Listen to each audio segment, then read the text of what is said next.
El mensaje de hoy se titula ¿Qué será de ti en el día final? El respetado pastor y escritor inglés John Stott escribió lo siguiente: hay dos problemas que siempre han fascinado y dejado perplejo a las mentes humanas, y continúan haciéndolo hasta hoy.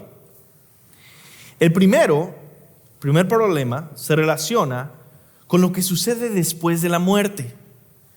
¿Dónde están nuestros seres queridos? ¿Los volveremos a ver? El segundo problema se relaciona con lo que sucederá en el día del fin del mundo. ¿Habrá un día de rendir cuentas? Y si es así, ¿cómo podemos prepararnos para ello? Si ustedes se dan cuenta, es interesante que él está siguiendo el flujo de pensamiento que Pablo está teniendo en la carta.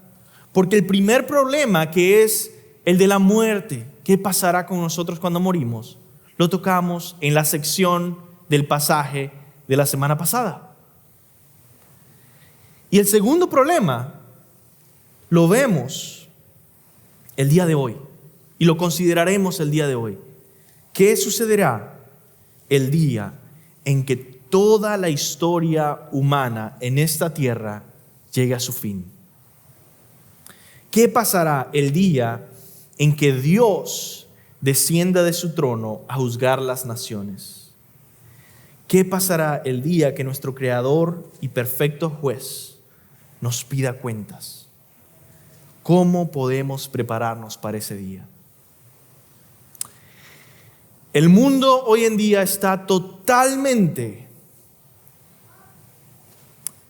en ignorancia de lo que la Biblia dice sobre este aspecto. No está preparado. Si ustedes se ponen a ver qué es lo que la gente piensa cuando hablas del día final, solamente tienes que ver todas las películas que tienen que ver al respecto. ¿Y qué es lo que nos dicen esas películas? Bueno, algunas tienen una teoría de que el fin de la historia humana vendrá por catástrofes naturales. Vendrán tantas cosas que la naturaleza sucederá que todos moriremos. A veces es un meteorito, a veces es una teoría de tener tantos tsunamis y terremotos y tornados que todos morimos. A veces tiene que ver algo más como con un virus, por ejemplo, que nos mata a todos. A veces tiene que ver incluso con una invasión extraterrestre. Pero en ninguna de esas ocasiones, ni una sola de ellas, es Dios el que termina nuestra historia. Jamás. Todas las teorías del mundo que tocan el tema del fin del mundo están vacías de Dios. Mientras que la forma en que la Biblia habla del tema está tan enfocada en Dios y le importa tan poco todos los detalles, porque es más importante saber quién es el que viene ese día. Dios. Eso es más importante, saber si va a haber un meteorito o si va a haber un tsunami, porque Dios viene. Vemos aquí varias cosas que Pablo nos enseña acerca del día final. 4 cosas, y vamos a comenzar con la primera. El día final es inminente. Versículo 1 y 2 dice: pero acerca de los tiempos y de las ocasiones, no tenéis necesidad, hermanos, que yo os escriba. Porque vosotros sabéis perfectamente que el día del Señor vendrá así como ladrón en la noche. Primero, mira esta frase: los tiempos y de las ocasiones. Qué interesante. Pablo les dice, acerca de los tiempos y las ocasiones, no tienen necesidad que les enseñe. Muchas personas se preguntan, ¿en qué tiempo, en qué fecha vendrá el día final? ¿Será que será en el 2020? Pero la Biblia es clara cuando dice que nosotros no debemos hacernos esta pregunta. No es que nos sugiere que, no creo que sea sabio hacerse esa pregunta. Es que nos dice que no debemos hacernos la pregunta de qué fecha exactamente será, porque nadie lo sabe. La Biblia es muy clara advirtiéndoles a todos los que lo leen. Dios no le revelará la fecha del día final a ningún profeta, a ningún autoproclamado Mesías, a ningún pastor, a ningún niño que muere y fue al cielo y regresó. A nadie Dios le va a decir cuál es la fecha del día final. Los antiguos pensadores cristianos diferenciaron entre estos dos conceptos de ser estudioso y ser curioso. Estudioso, curioso. Nosotros debemos ser estudiosos. ¿Por qué? Porque Dios nos ha ordenado amarle con toda nuestra mente. Amarás al Señor con toda vuestra mente. Debemos ser estudiosos de la palabra de Dios. Debemos ser estudiosos. Pero no debemos ser curiosos, que es lo que la Biblia le llama tener comezón de oído. Ser curioso está mal, especialmente si es curioso dirigiéndose a predecir los tiempos y las ocasiones, como dice el texto. Tal como Jesús resucitado en Hechos, en capítulo 1, le dice a sus discípulos, antes de ascender a los cielos, lo siguiente, hay esta discusión. Entonces los que estaban reunidos le preguntaron diciendo, Señor, ¿restaurarás en este tiempo el reino de Israel? Es decir, ¿vendrá ya ese día en el que tu reino será implantado acá? Y Él les dijo, Jesús resucitado, antes de ascender a los cielos, le dijo a ellos, no os corresponde a vosotros saber los tiempos ni las épocas. Casi la misma frase, ¿no? Que el Padre ha fijado con su propia autoridad. No les corresponde a ustedes saber la fecha. Cuando los fariseos, antes de que Jesús muriera, los fariseos le preguntaron, le cuestionaron sobre la fecha del día del Señor, Jesús les contestó así. Preguntando a los fariseos cuándo había de venir el reino de Dios, le respondió y dijo, el reino de Dios no vendrá con advertencia, ni dirá, helo aquí, helo allí, porque he aquí, el reino de Dios está entre vosotros. Y dijo a sus discípulos, tiempo vendrá cuando desearéis ver uno de los días del Hijo del Hombre, y no lo veréis. Y os dirán, helo aquí o helo allí, no vayáis ni lo sigáis. Porque como el relámpago que al fulgurar resplandece desde un extremo del cielo hasta el otro, así también será el Hijo del Hombre en su día. No le hagas caso a todos aquellos que te prometen decirte esta información secreta que Dios les ha dado solo a ellos. Finalmente, cuando Jesús enseñó acerca del día final, siempre enfatizó dos cosas. Que nadie sabe la fecha, ni el día final, y nuestro deber de enfocarnos en esperar en santidad y sobriedad del día del Señor. Esa palabra velar, ¿no? Dice así Jesús, pero de aquel día o de aquella hora nadie sabe. Nadie sabe. Ni siquiera los ángeles en el cielo, ni el Hijo, sino solo el Padre. Estén alerta, velen. ¿Ven esas dos cosas? Está enfatizando, nadie sabe la fecha. Por otro lado, estén alerta, velen. Es decir, su estilo de vida debe estar en alerta, debe estar activa, no debe estar relajada. Porque no saben cuándo es el tiempo señalado. Es decir, las dos cosas, la forma en la que tú vives y el hecho de que no sabes la fecha, están relacionadas. Precisamente porque no sabes si hoy viene el Señor, precisamente por eso vas a vivir alerta. Y no diciendo, hoy me voy a relajar, porque hoy no viene el Señor. Y dice Jesús, es como un hombre que se fue de viaje y al salir de su casa dejó a sus siervos encargados, asignándole a cada uno su tarea. A ti Dios te ha asignado una tarea, por cierto. Y ordenó al portero que estuviera alerta. Por tanto, velen, porque no saben cuándo viene el Señor de la casa, si al atardecer o a la medianoche o al canto del gallo o al amanecer. No sea que venga de repente y los halle dormidos. Y lo que a ustedes digo, a todos digo, velen. Y está esa frase que él usa como ladrón en la noche, que simplemente viene de las enseñanzas de Jesús. Vemos ahí en este versículo que Pablo nos dice que el día del Señor vendrá como ladrón en la noche.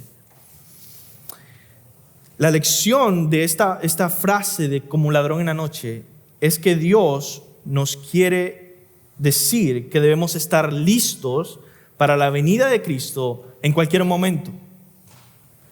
El día del Señor vendrá de manera repentina. Pero ¿qué es el día del Señor? El día del Señor es el día en que Cristo vendrá a traer condenación final y también salvación final. Las dos cosas. Es el mejor día y el peor día para diferentes personas. ¿En dónde estás tú?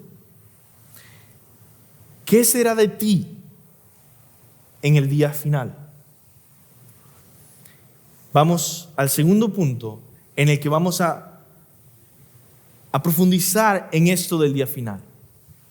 Comenzando, dice Pablo mismo, en versículo 3, con lo que será para aquellos que no están en Cristo. En el día final, el malvado será destruido, dice Pablo. Dice versículo 3, que cuando digan paz y seguridad, en otras palabras, todo está bien, estamos en tiempos calmados, tranquilos, este año no va a pasar. Entonces vendrá sobre ellos destrucción repentina, como los dolores a la mujer encinta, y no escaparán. Yo tengo una hija y tiene menos de un año, así que tengo muy fresca en mi memoria el día que tuvo los dolores de parto. En la madrugada, mi esposa y yo tenía que llevar en el carro a mi esposa al hospital, mientras apuraba a los suegros para que se montaran en el carro y fuéramos juntos al hospital. El punto es interesante, cuando uno sabe que ya está más o menos en el tiempo para dar a luz, todas las noches son noches de estar alerta.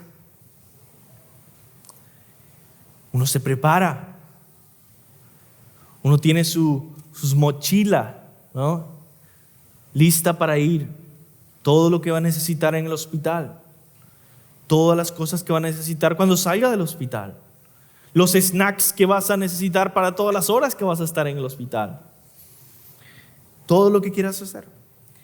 En otras palabras, sabemos que el tiempo está cerca, por lo tanto, ninguna noche es una noche para no estar preparado. Por eso, Pablo conecta estos dolores de parto con el día del juicio, porque es cualquier día. Y sin embargo, vemos esta frase: vendrá sobre ellos destrucción repentina. ¿Quiénes son ellos? Dice que vendrá sobre ellos destrucción repentina. El día del Señor es un día de juicio para el malvado. Pero ¿quién es el malvado? Pablo dice que todos los seres humanos somos el malvado. Somos ellos. Sin Cristo. Todos estamos bajo condenación porque todos somos pecadores. Y dice la palabra de Dios, no hay justo ni aun uno, no hay quien entienda, no hay quien busque a Dios. Todos se desviaron, a unas se hicieron inútiles. No hay quien haga lo bueno, no hay ni siquiera uno. Porque la paga del pecado es muerte. Mas la dádiva de Dios es vida eterna en Cristo Jesús. Todos nosotros, aparte de Cristo, no somos más que pecadores condenados. Y esto es una verdad difícil de creer para la mayoría de las personas en el día de hoy. Uno se ve a sí mismo y dice, yo no soy malvado. Dios dice, tú no conoces mi estándar. Dios es mucho más santo de lo que tú jamás hayas imaginado. Mucho más superior en justicia y en luz de lo que tú jamás hayas concebido. Por lo tanto, todo lo malo en nosotros, todo lo pecaminoso en nosotros es la más oscura tiniebla ante Dios. Y sí merecemos nuestra condenación de una manera justa. Somos culpables. Y si se nos mostrara momentáneamente cuán culpable y pecaminoso somos, sería insoportable para nosotros. Debemos ser claros.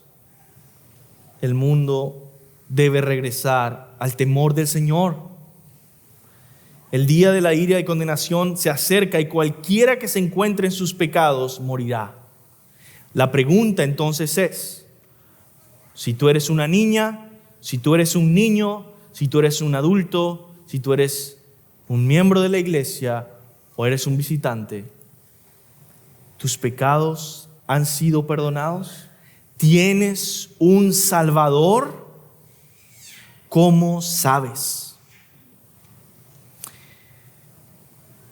Antes de pasar a esto, yo quiero presentarte la imagen terrible que Dios mismo presenta para advertirnos. Ay de nosotros si no tenemos un Salvador.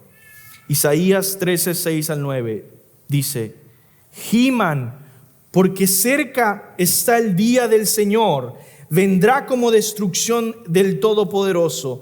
Por tanto, todas las manos se debilitarán, el corazón de todo hombre desfallecerá, todos se aterrarán, dolores y angustias se apoderarán de ellos, como mujer de parto se retorcerán, se mirarán el uno al otro con asombro, rostros en llamas serán sus rostros. Miren, el día del Señor viene, cruel, con furia y ardiente ira, para convertir en desolación la tierra y exterminar de ella sus pecadores. Joel 2, del 1 al 3. Toquen trompeta en Sión y suenen alarma en mi santo monte. Tiemblen todos los habitantes de la tierra, porque viene el día del Señor. Ciertamente está cercano, día de tinieblas y densas sombras, día nublado y de densa oscuridad. Como la aurora sobre los montes se extiende, un pueblo grande y poderoso. Nunca ha habido nada semejante a él, ni tampoco lo habrá después, por años de muchas generaciones. Delante de él consume el fuego, y detrás de él abraza la llama.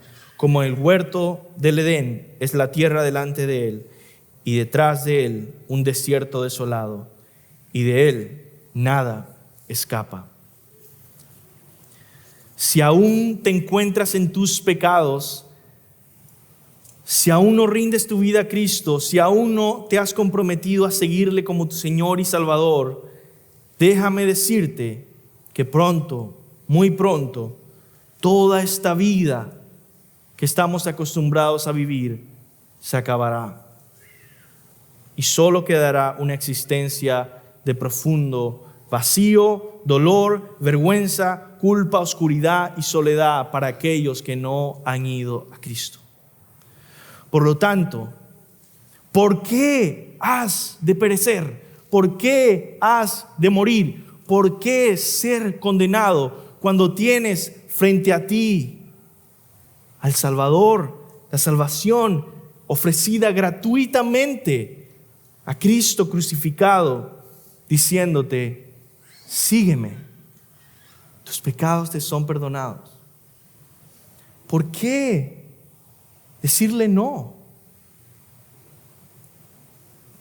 Por eso quiero saltar a la sección final de nuestro pasaje, versículo 9 al 10, para hablarte más de esa salvación que dice, versículo 9, porque no nos ha puesto Dios para ira, sino para alcanzar salvación por medio de nuestro Señor Jesucristo,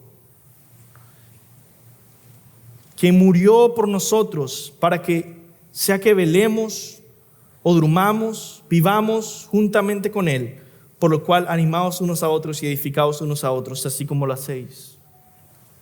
En el día final, el creyente verá su salvación. Y ese creyente, ¿quién es ese creyente? Eres tú, si has creído en Jesucristo. Por ejemplo, la Biblia nos da tantas ilustraciones y metáforas, ejemplos, historias para ayudarnos a entender esta salvación. Una de esas historias es bien rara y está en el profeta Ezequiel, que es bien difícil de leer. El profeta Ezequiel capítulo 9 nos habla de esta visión terrible que tiene Ezequiel. Ezequiel tuvo muchas visiones terribles, pero esta es de las peores, en el que Dios se le aparece y le dice que enviará verdugos. ¿Sabes qué son verdugos? Gente que su trabajo es ejecutar la justicia y matar. Que enviará verdugos por todos lados a llevar condenación. Y ante estos verdugos que él está viendo en esta visión, aparece otro personaje en esta visión, que se describe como un hombre vestido de lino fino.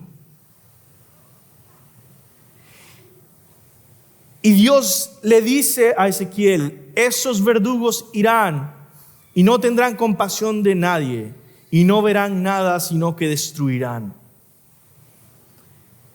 Pero este hombre vestido de lino fino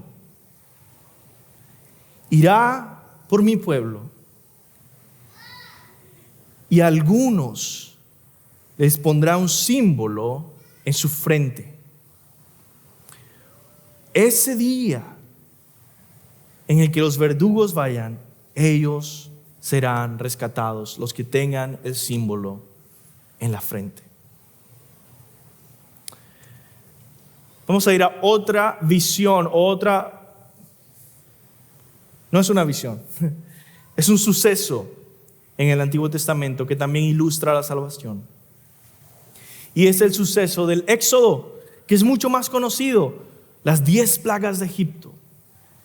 Y llegamos a la última plaga, que es, por cierto, la plaga más desconocida en todo el mundo.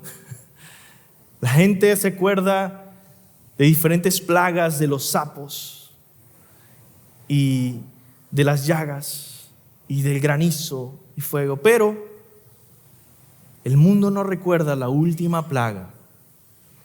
La última plaga es la más importante. Es el final de todo lo que Dios quiere comunicar. La última plaga es cuando Dios dice que Él pasará por Egipto. y quitará la vida, matará a todos los primogénitos de Egipto, los hijos primeros de Egipto, los hijos mayores. Y que nadie se salvará, pero solo aquellos que en los dinteles de la puerta, en los bordes de la puerta, pongan la sangre del cordero. Y ese día el Señor pasó por Egipto, y desde el más pobre hasta el faraón, todos los primogénitos de Egipto murieron, pero fueron rescatados aquellos que habían puesto la sangre del cordero en los bordes de la puerta. Y esos primogénitos que fueron rescatados, no fue que Dios dijo, bueno, ya pasó el día, vayan, pasen a su vida normal. Dios dijo, estos primogénitos que yo he rescatado, ahora son míos. Los he redimido para mí. Son mis primogénitos, son míos. ¿Por qué te cuento estas historias? Porque esto es la dinámica de la salvación que hay en la Biblia. Esta es la realidad que tú y yo enfrentamos hoy. Que si tú has sido redimido por el Señor a través de la sangre del Cordero, serás salvo. Que si tú te has acercado al hombre de lino fino para tener un símbolo en la frente, no serás destruido. Que tú hoy puedes volverte parte del pueblo de Dios, redimido de Dios, y eso significa que ahora puedes pertenecerle a Dios. No significa que tú puedes tener una tarjetita de salvación en la que tú puedes seguir tu vida normal, pero el juicio no me alcanzará. Significa que tú tienes dos opciones. Puedes elegir mantener tu propia vida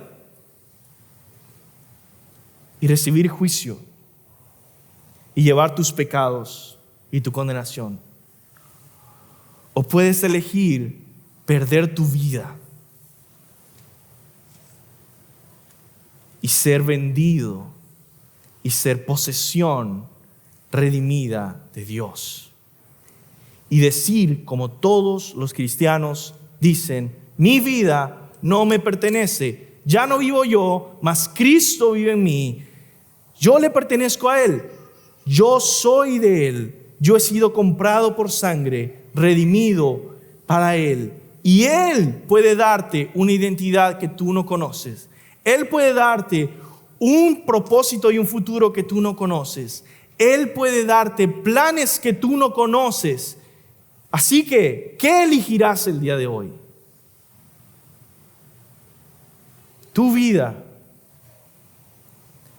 o rendirte al Señor? ¿Quedarte con tu casa limpia o llenar tu puerta y tus dinteles de sangre del Cordero?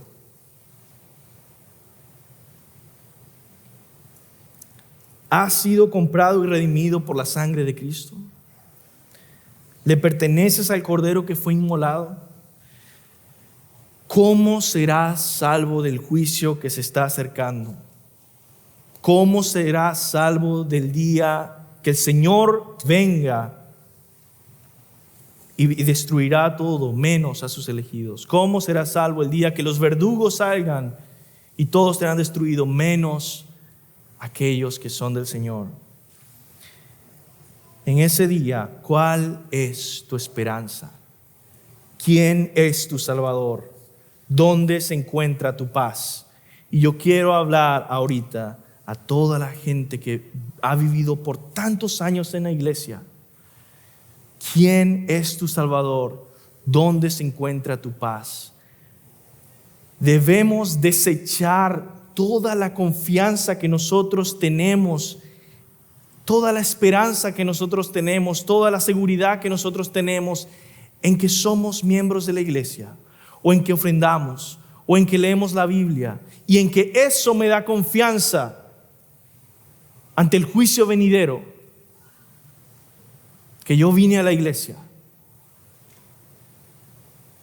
que yo oré, que yo serví, que yo enseñé, que yo prediqué. Abandona toda esa confianza. No es su lugar, no es su posición. Solo debes tener una esperanza, una confianza, una paz, una fe en un Salvador, Jesucristo. Y si te aferras al Señor Jesucristo que murió por ti en la cruz y decir: no tengo nada, no tengo mi reputación, no tengo cómo yo he sido una buena madre, o una buena abuela, o una buena esposa, o he sido un buen hijo, o no he matado a nadie. No tengo nada de eso, solo tengo una esperanza. He confiado en el Señor Jesucristo. Solo hay una esperanza de salvación: Cristo. Si te acercas al Calvario y dejas ahí todos tus pecados para recibir una vida nueva, si tu confianza está puesta solo en aquel que murió en el madero por ti, entonces déjame decirte lo que Dios dice: cualquiera que confía en Él jamás será defraudado. Romanos 10:11. Cualquiera que no confía en Él, si no confía en cualquier otra cosa, en que el sacerdote me bendijo, en que puse una vela, en que yo hice un compromiso un día, nada, toda otra confianza te defraudará. Pero dice Dios: cualquiera que confía en Él, en Jesucristo, jamás será defraudado. Y eso es tener fe en el Evangelio. Es que yo creo en Cristo. Y cuando me dicen: ¿qué pasará de ti en el día final? ¿Qué será de ti en el día final?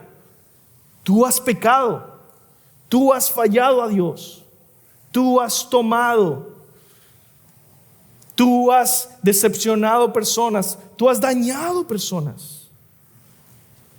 Yo puedo decir: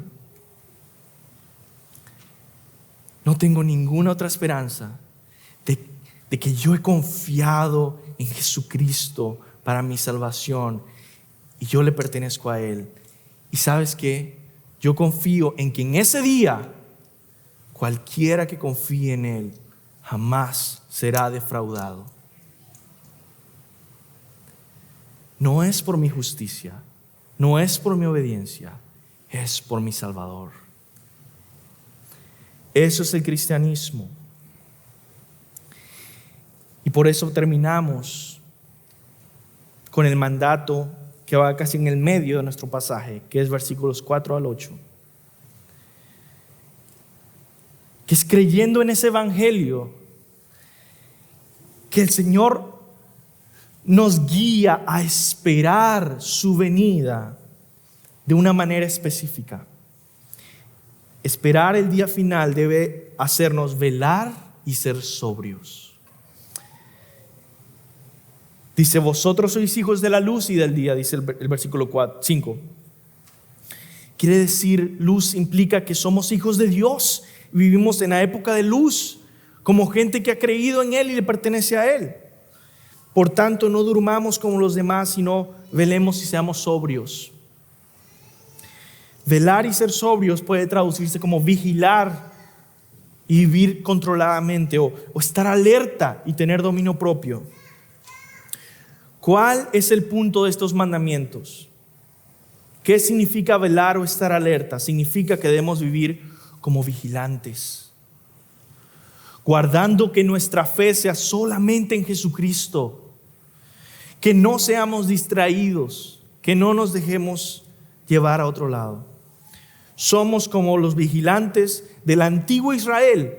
Hoy en día ya no existe esta posición, pero Las ciudades eran ciudades como con un corral de niño, ¿no? Como con unas murallas que abarcaban toda la ciudad. Y las ciudades eran bien pequeñas. Pero siempre debían haber vigilantes, o lo que el Antiguo Testamento a veces le llama atalayas, es decir, personas que tenían una posición de estar ahí y ver hacia afuera de la ciudad, que no vinieran enemigos, que no vinieran destrucción, guerra para con la ciudad. Estos vigilantes tenían que estar 24 horas ahí. Lo más difícil era ser un vigilante en la noche. Todos los segundos, todos los minutos que pasaban tenían que estar viendo. Y no había mucha luz allá afuera, era solo oscuridad. Pero seguían viendo. Y si tenían sueño, tenían que hacer de alguna forma para mantenerse viendo, vigilando, velando y no durmiéndose. ¿Qué se supone que debemos vigilar? Dice Pablo, velad. ¿Velad qué? ¿Vigilar qué? Nuestra manera de vivir. Aquellos que no están vigilando son aquellos que están viviendo una vida moral relajada. Está bien, no pasa nada. Hoy es viernes. Velad, velad. ¿Y cuál es el punto de esa metáfora? Que no tenemos permitido descansar, acomodarnos o dormir. No podemos relajarnos en nuestro llamado. Debemos ser la sal y la luz del mundo. No podemos desperdiciar nuestras vidas como el mundo lo hace. Y tampoco lo queremos hacer. Debemos vivir como aquellos que saben que este mundo pasajero pronto se acabará. Y lo que hagas con cada uno de tus días cuenta para la eternidad. Debemos vivir como personas que han sido rescatadas para un propósito, para una misión. Tenemos esta razón que Dios nos ha dado para vivir, porque le pertenecemos a Él y ahora Él dicta nuestro camino, nuestros deseos, nuestros sueños. ¿Qué tipo de vigilantes somos entonces? Vigilantes con toda la armadura de Dios, dice Pablo, versículo 8. Nosotros, que somos del día, seamos sobrios, habiéndonos vestido con la coraza de la fe y de amor, y con la esperanza de salvación como yelmo. ¿Qué significa? Que somos vigilantes protegidos por esta visión fresca del Evangelio cada día. Cuando estudiamos Efesios vimos la armadura de Dios, y es interesante ver cómo cada parte de la armadura está relacionada con el Evangelio y la protección del Evangelio en tu vida. Con esa esperanza de la que te estoy hablando, de Jesucristo, de tener un Salvador y de poner toda tu confianza en Él. Esa es la armadura. La armadura de Dios es la serie de metáforas que ilustran la importancia de que el cristiano se revista del mensaje del Evangelio y lo sostenga. Que se aferre al Evangelio con fe o certidumbre. Que viva el Evangelio en amor, genuinamente, y que espere la consumación del Evangelio en la salvación final. Debemos arrepentirnos porque hemos estado durmiendo, relajados, quizá distraídos. Debemos abandonar hoy nuestra comodidad y debemos sacrificar más por aquel que sacrificó todo por nosotros, ¿verdad? Hacer que nuestras vidas cuenten, porque Él nos ha dado un propósito gigante de usar nuestros dones, nuestros talentos, nuestra creatividad, nuestra identidad, todo lo que somos. Yo no te estoy llamando a que dejes tu vida para volverte una persona que usa un saco todos los domingos. Ese no es el punto. Sino que vivas como una persona que tiene un corazón lleno de Cristo, una identidad moldeada por una misión que tiene. Y si eso significa vestirte de una manera mucho más diferente, tu misión te lo dice. Porque vives para Él en esa esperanza y no para los hombres. Es tiempo de comenzar hoy. La mies está lista. Recorría Jesús todas las ciudades y aldeas, enseñando en las sinagogas de ellos y predicando el evangelio del reino y sanando toda enfermedad y toda dolencia en el pueblo. Y al ver las multitudes, tuvo compasión de ellas, porque estaban desamparadas y dispersas como ovejas que no tienen pastor. Entonces dijo a sus discípulos: a la verdad, la mies es mucha, mas los obreros pocos. Rogad pues al Señor de la mies que envíe obreros a su mies, y que cuando el Señor venga pronto nos encuentre obrando, usando los talentos que Él nos ha dado, las habilidades que Él nos ha dado, el trabajo que Él nos ha dado para ser discípulos. ¿Y qué es eso? Déjame terminar con esto. Simplemente enfócate esta semana en invitar personas a conocer y seguir a Jesús junto contigo. Invita a personas a conocer y seguir a Jesús junto a ti. Eso es suficiente para comenzar un caminar que puede ser muy largo y puede ser por años, pero es un caminar de ser fiel a la obra. Que si todos aquí lo hiciéramos, 100% lo hiciéramos, veríamos una diferencia muy grande en esta ciudad. Vamos a orar. Señor, te pido, Dios, que obres en nuestras vidas, que nos enamores del evangelio, del Calvario, de la cruz, del amor que nos has mostrado, y de cuán firme y segura es nuestra esperanza en tu salvación, en que tú eres nuestro Salvador. Y poniéndonos esa armadura del evangelio, esa armadura de Dios, revestidos del evangelio, aferrados a nuestra esperanza en un Salvador, podamos llevar tu presencia a todos lados donde vamos, invitando a más personas a conocer y seguir a Jesús junto con nosotros. Con paciencia, con humildad, con oración, pero con fidelidad, Señor. En el nombre de Jesús. Amén.